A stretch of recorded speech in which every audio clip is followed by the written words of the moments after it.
सबैभन्दा फरक अनि पृथक कथाभित्रको कथा, अन्तर्मनको कथा, फरक कथा, नेपाली उत्कृष्ट कथा, उपन्यास लगायतका गद्य साहित्यको श्रव्य प्रस्तुति, संवेगात्मक शैली कार्यक्रम फरक कथा प्रत्येक मङ्गलबार र बिहिबार 9:15 बजे इन्टरनेटको माध्यमबाट केवल असल साथी रेडियोमा विष्णु बरालको साथमा सुन्न सक्नुहुनेछ।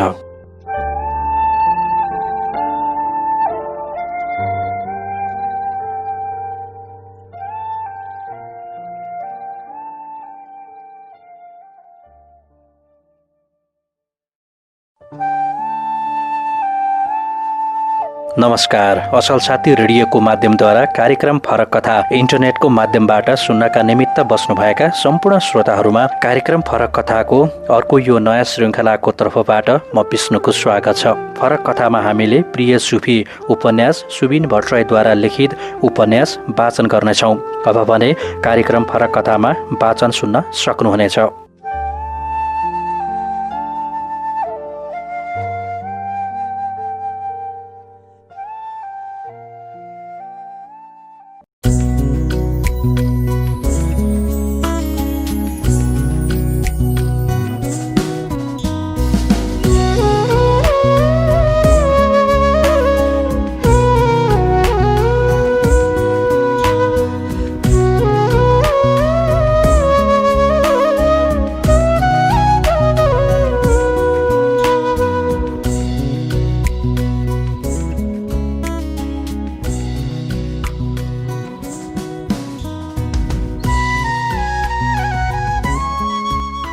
वीरगञ्जबाट काठमाडौँका लागि हिँडेको सुमो अमलेशगञ्जको जङ्गलमा हाइवेको किनार लागेर रोकिएको थियो।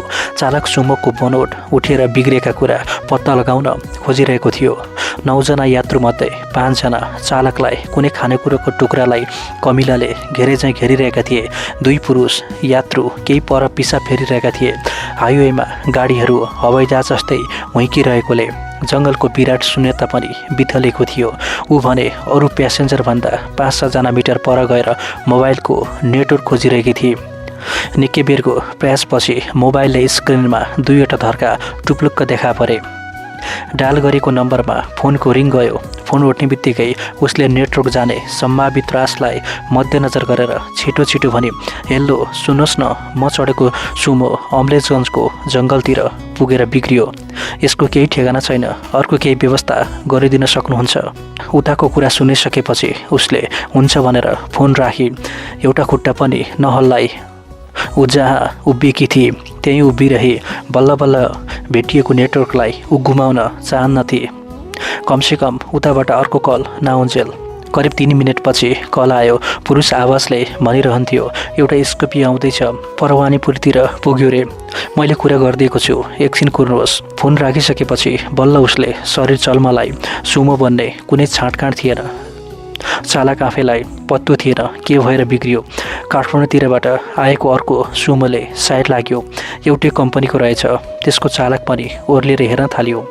10 मिनट माथेन उताबाट उसले बोकेर ल्याएको प्यासेन्जर ढिलो भयो भनेर कराउन थाले।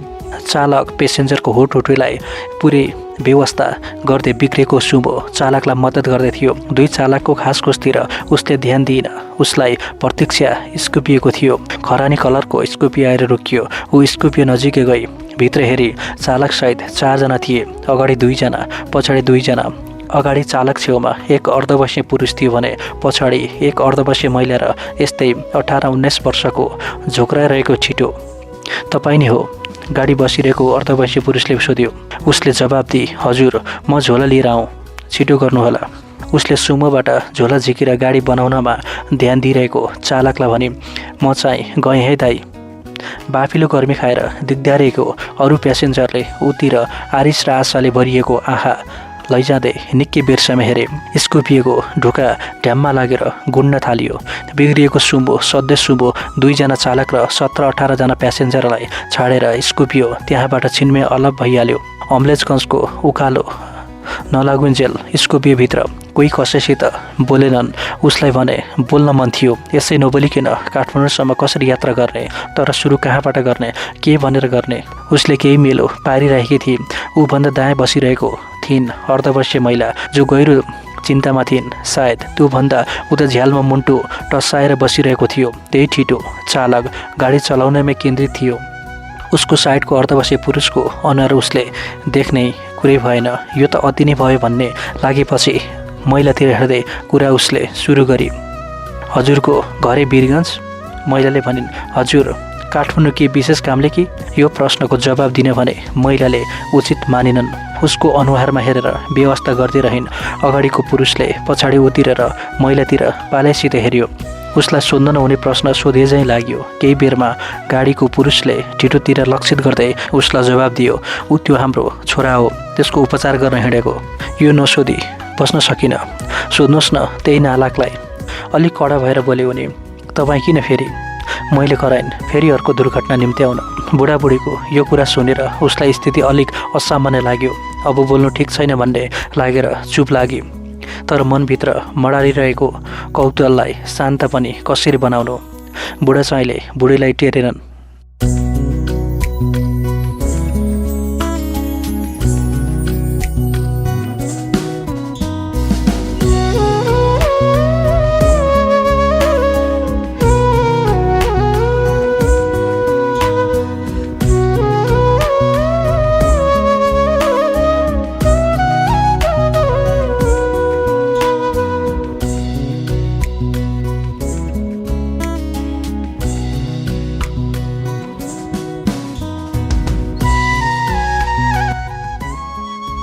दुनियाँले थाहा पाएर मजाक बनाइसके। मलाई चुप लगाएर के गर्छेस्? कस्तो अप्रिय के भयो र सर? उसले मौका भेटिहाली। अगाडिको पुरुषतिर हेर्दै सोधी। महिला केही बताउन चाहँदैनथिन् भन्नेमा ऊ विश्वस्त थिए। भन्दा पनि लाज मर्नु छ। अर्धवयस्क पुरुष पछिल्तिर टाउको घुमाउँदै नन स्टप भन्न थाले, तपाईँ हाँस्नुहोला, केटीले धोका दिए भनेर सुसाइड गर्न खोजेको रे। नालायक, शरीरमा विष फैलन पाएन, यतै इलाज भइगयो। नजान्ने मगजमा के छ यसको? काठमाडौँमा इलाज गर्न जान लागेको। उसले लगतै ठिटोतिर हेरी। ठिटो बाबुलाई आँखा तारेर हेरिरहेको थियो। महिलाका आँखा पनि आफ्नै पतिलाई खाउला झैँ गरेर हेरिरहेकी थिए। महिला कड्केर बोलिन्, गल्ती कसको त? धोका दिनेको कि धोका खानेको? त्यही केटी असती हो। मेरो गाई जस्तो सोझो छोरालाई फसाएर केटीले फसाउँदैछ भनेर थाहा पाउने अलिकति बुद्धि हुँदैन। तेरो गाई जस्तो छोराको मगजमा गोबर भरिएको छ। बाबु झन् कड्किएर यस्तो खराब केटीका लागि ज्यान दिने यो मूर्ख भनिरहँदा उसले छोरातिर धारे हात लगाएर हिर्काउनै खोजे। छोरा चाहिँ दुवै हातले बाबुका धारे हातको प्रहार छेक्न खोजिरह्यो। आमाले पनि रोकिन्। चालकले पनि पुलुक्क देब्रेतिर टाउको मुडाएर हेरे। उसलाई लाग्यो बित्थामा सब कोटाएछु। उसै पनि मर्न खोजेकोलाई यस्तै ताना दिएर मार्नुहोस् न, हाइसन्चो हुन्छ। आमाले भनिन्, यस्तालाई काठमाडौँ होइन राँची लगेर छाडिदिनु पर्ने मगजमा भुस परिएको छ। चुप लाग्नुहोस् त। आमा चाहिँ फेरि कराइन्। केही बेरसम्म फेरि कोही बोलेनन्। ऊ पनि झ्याल बाहिरका सुन्दर दृश्यतिर केन्द्रित भई 2 नम्बर पुलमा लगेर एउटा चिया दोकानका अगाडि गाडी साइड लागेर रोकियो। सबैजना ओर्लिए। बुढा चाहिँ सबैभन्दा पहिला टोइलेटतिर लागे अनि फर्किसकेपछि चुरोट सल्काउँदै चिया अर्डर गरे। बुढा टोइलेटबाट फर्किसकेपछि केटो टोइलेटतिर बढ्यो। आमा चाहिँ उसको पछि लागिन्। उसले यो सब विचार गरिरहेकी थिए। महिला चाहिँ टोइलेटको ढोका बाहिर उभिरहन् र छोरा निस्केपछि उसको पछि फर्किन्। केटो चिया दोकानको एउटा कुर्सीमा तुच्चुक्क बस्यो। उसकी आमाको छेउकै कुर्सीमा बसिन्। केटो कसैसित आँखा जुधाउन नसक्ने भएको थियो। प्राय भुइँतिर हेर्थे वा माथि आकाशतिर हेऱ्यो। टेबलमा 4 जना थिए। चालक केही पर अर्को कुर्सीमा बसेको थियो। उसले सबैको अनुहार पालेसित हेरी अनि भने, काठमाडौँको यात्रा छ, बाटो त जसरी पनि काट्नु पर्यो। एउटा कथा सुनाउँछु, यदि सुन्न चाहनुहुन्छ भने। कोही केही बोलेनन्। उसले फेरि भने, मेरो विश्वास गर्नुहोस्, तपाईँहरूलाई बोर मान्न दिने छैन। केटोतिर लक्षित गर्दै भने, भाइलाई पनि अलिक रिफ्रेसमेन्ट मिल्छ कि? आत्महत्या गर्न खोजेको आफ्नो छोरालाई रिफ्रेसमेन्ट मिल्छ कि भन्ने सम्भावनाले आमा चाहिँको अनुहार पुलकित भयो। भनिहालिन्, हुन्छ सुनाउनुहोस् न। बाबु चाहिँले पनि सहमतिको भाव हुन्छ भन्ने उसले कथा सुरु गरी।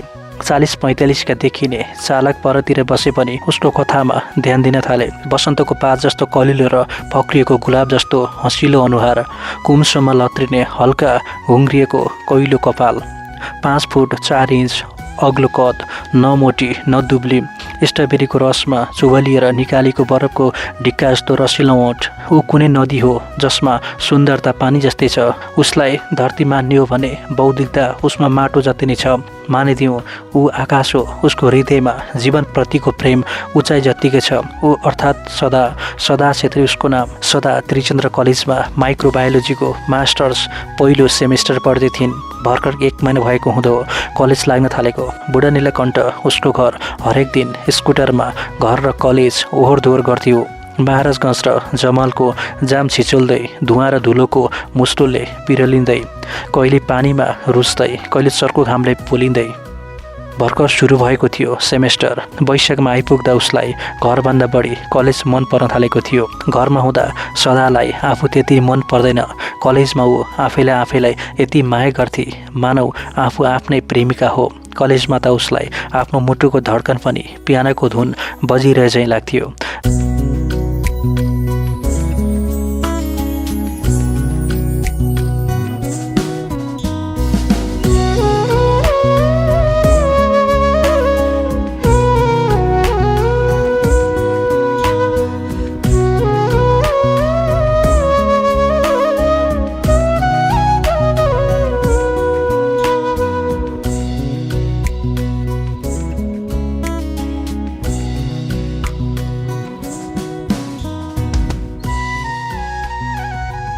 आफ्नै हिँडाइ पनि बतासको कम्मर समाएर नाचिरहने फुल जस्तै लाग्थ्यो। कलेजमा त उसको मनभित्र रानी पोखरी नै टिलपिल हुन पुग्ने गरी खुसी छचल्किन्थ्यो। कलेजमा उसको उत्साहको कद पनि घण्टाघर जस्तै अग्लिएको हुन्थ्यो। अरू घर उसलाई बिरानो लाग्थ्यो। कलेज चाहिँ साक्कै आफ्नो, अनि किनकि साक्कै लाग्थ्यो सदालाई सार्थक उसको सहपाठी। महिना 3 बितिसक्दा जोसँग एकपटक पनि बोलेकी थिइन। परिचयको दिन बितिसक्दा जोसँग एकपटक पनि बोलेकी होइन।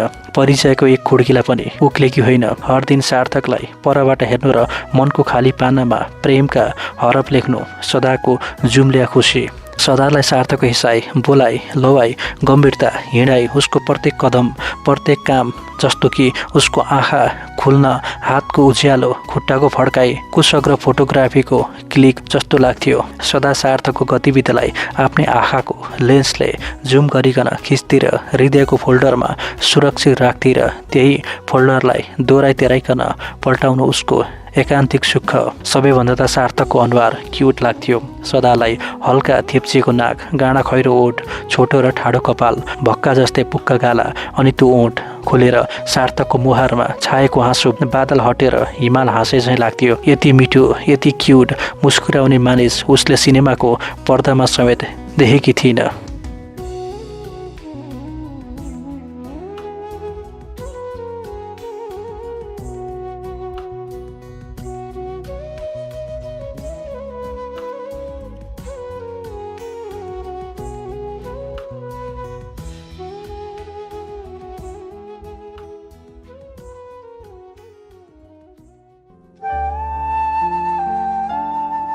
आजको श्रृङ्खलाको फरक कथामा कथा वाचन यति नै।